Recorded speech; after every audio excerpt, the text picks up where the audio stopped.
we meet Wallace and Gromit? And we never got to, because Wallace and Gromit hadn't been made yet. And they said, you're going to be disappointed. They're really small. But we'll have to go to England and meet them. They gave us a nice book of Wallace and Gromit. Okay, so I'm kind of coming to the end of the slides here. A lot of people ask, and you might ask, so I just had a couple slides on, I don't know, what Guy and I do in our spare time is we're very interested in exploration, but not just by space, but also the sea. So we went around the world in our sailboat from 2001 to 2003, and on sabbatical. Well, I have been since January, so we went back to our sailboat in 2012.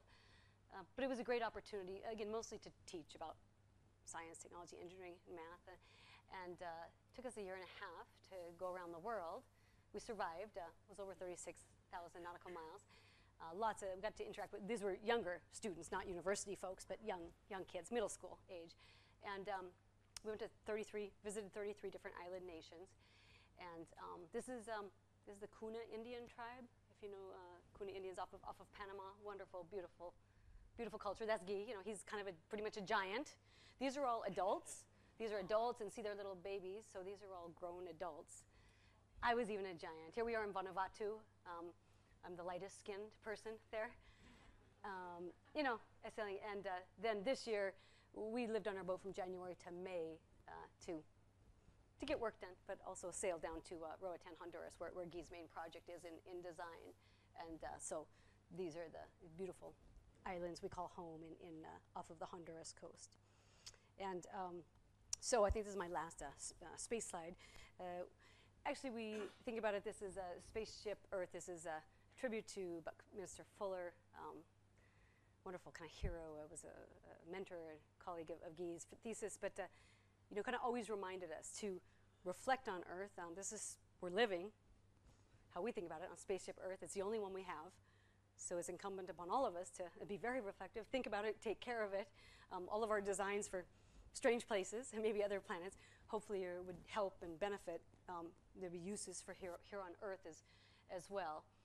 I don't know if you know Mini Earth. Bucky's idea was for the United Nations.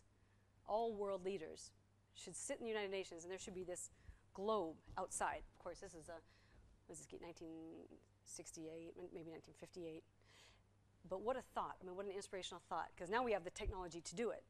So when you're making all very important world decisions and you look out and you see the Earth, you usually see a beautiful Earth, but guess what else you see? You see all the natural disasters, you see all the wars, you see climate, you see everything. We probably all make some different decisions if visually, we're making really important world decisions. So that's kind of the philosophical end to my talk. I wanted to, in my last few minutes, I wanted to tell you why we're here today.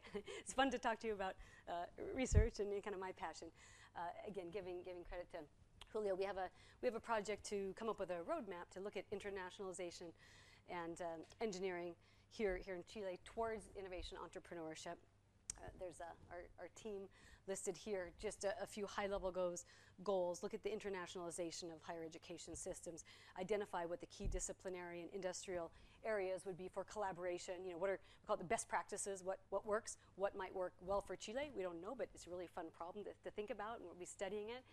And then the goal is to develop in this early phase work this year, to develop a roadmap to strengthen that ecosystem.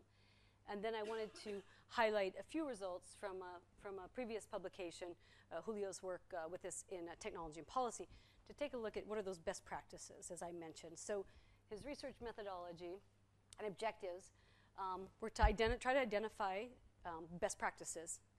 And it was 25 different companies. He looked at 25 different companies, interviews over 100 project managers at those companies. And the outcomes were, for research, say from the university, from these relationships between universities and industry, are there new ideas and methods? Do you have new solutions coming up? What about intellectual property? Those outcomes. What impact, meaning impacts in the industry, impacts in the business?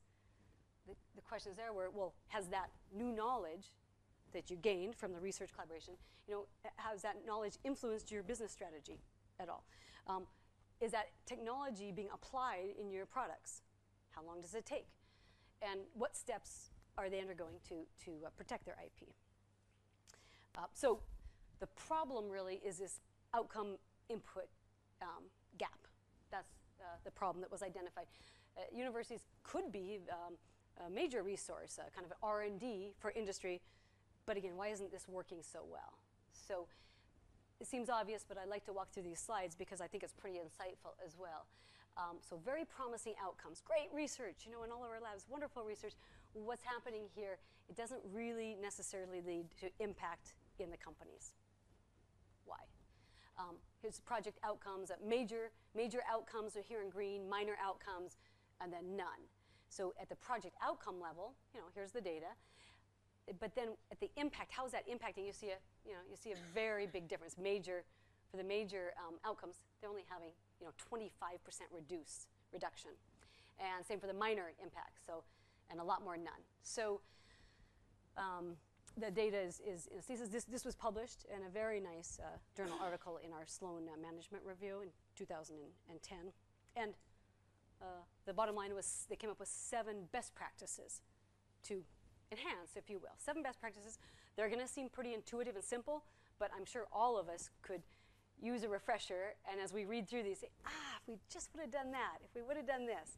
So I'll walk through these are my last couple slides. So the 7 best practices that were identified is to, when you're defining at the beginning, when you define the strategic context of the project, then you can read the bullets here. I won't read them all, but again, what do you have to do?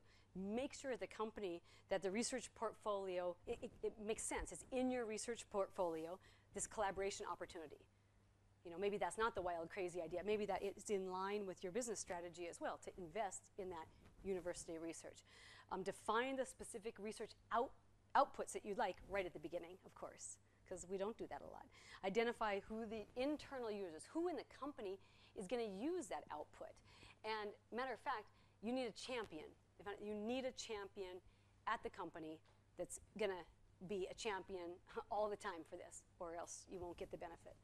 2 is then kind of called select the boundary spanning. What are the constraints to your project with your managers?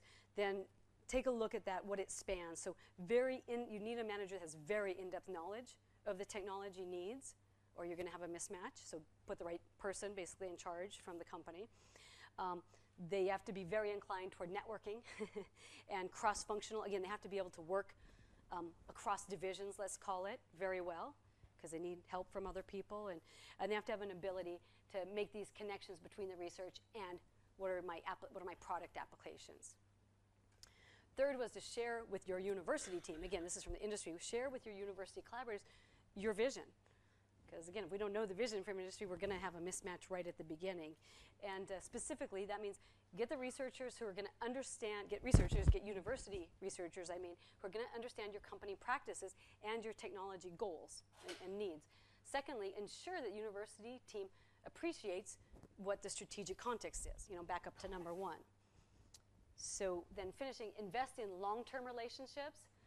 That's not here just to get more money coming to the universities. It's really important. Many, many great research and outputs, they're just not sustainable if you don't have that longer-term relationship.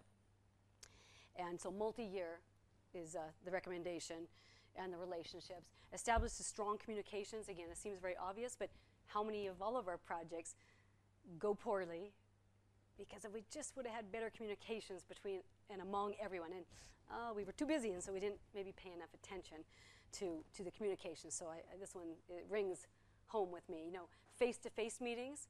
I know we're all online and asynchronous, but there's no substitute for some number, because you need the body language, you need the, you might be talking different languages to people, so it's really important this in communications. Overall communications, regularity and personnel exchange. This one we find very useful in our international programs at MIT. As a matter of fact, in our programs, with our major international partners, we request, we don't, but they have to require it, that say their faculty, especially junior faculty, come to MIT and spend a semester with us, because we want that personnel change, and we love the MIT people to go to the other university as well. It's really important, the faculty and the student level, that really time spent in that other environment, that other culture, to really solve some hard problems. Build broad awareness of the project, advertise it, right? You gotta kind of sell it in your company. Everyone needs to know, so that's a little bit of the PR. People should know what's going on with the project and the impact and outputs. And then the 7th one is support the work internally. And that, again, that can be through money, it can be verbally. I mean, there's a lot of different ways you can do that. It's not just all about money. It's appropriate internal support. Because, again, a lot of failures when there just maybe weren't enough resources. And it's not always money, just resources, maybe time. Just give the person some time for the task. And accountability. And so charge that project manager, has to be accountable the whole process. Don't change a lot of project managers because that's a big disaster. So I'll end with those comments. I'm glad to take your questions.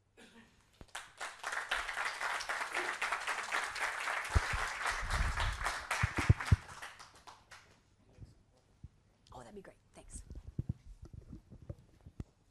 Oh, it would be wonderful. I see some names. It'd be great also if you could be. Okay. I think it's time to stop the question, otherwise we're going to stay here until tomorrow. I think it was really very, very stimulating. So thank you. I would like to thank you, Dava, for sharing with us your vision, your very nice attitude towards our system, and sharing with us your insight that I'm sure were very, very helpful. So let's give her a big applause to acknowledge her. Thank you.